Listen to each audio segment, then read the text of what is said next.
After David had killed Goliath, King Saul called for David. Saul explained that he would not allow David to return home to his father. From then on, David was successful in every mission Saul gave him. His success led Saul to make him the leader of all his soldiers. This decision pleased all of Saul's people, as David was well liked by everyone. He was especially favored by Jonathan, Saul's son. Jonathan grew to love David as he loved himself. One day, Jonathan made a covenant with David and gave him his robe, armor, sword, bow, and his belt as a sign of their friendship.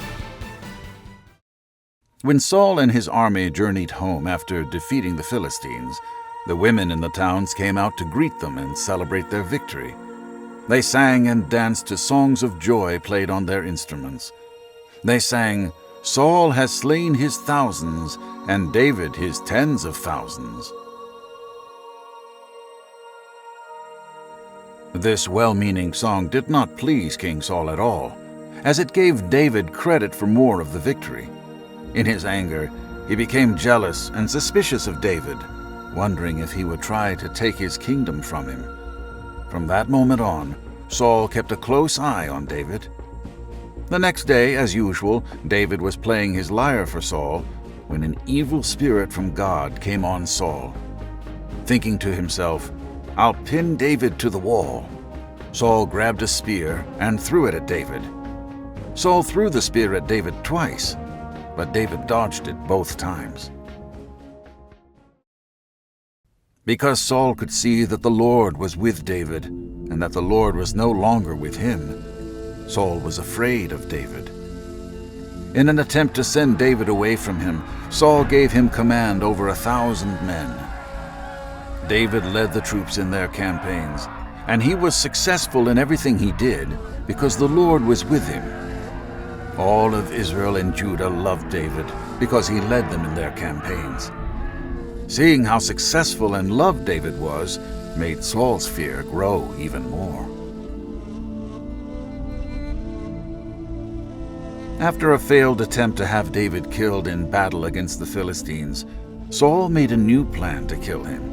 Saul spoke to his son Jonathan and all his servants and told them to kill David.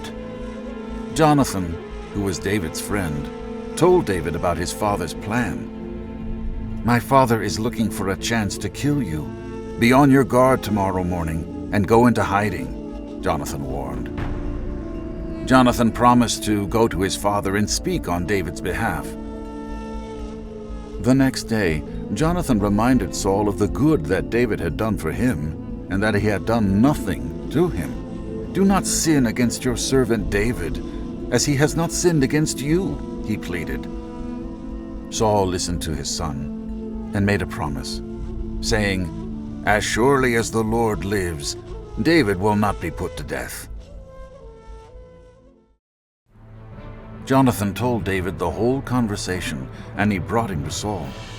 Life returned to normal, and David stayed with Saul as he had before. Once more war broke out with the Philistines, and David went out to fight them. He struck them with such force that they fled before him. One day, after he had returned from battle, David was playing his lyre for Saul when an evil spirit from the Lord came upon the king. Just as before, Saul grabbed a spear and threw it at David. The spear missed David and became stuck in the wall. David fled to his home. Saul sent messengers to David's house to make sure that he did not escape in the night. Saul wanted them to bring David to him in the morning so that he could kill him. Michal, one of Saul's daughters who had been given to David to be his wife, told David that he needed to leave. She warned her beloved husband, "If you do not escape tonight, tomorrow you will be killed."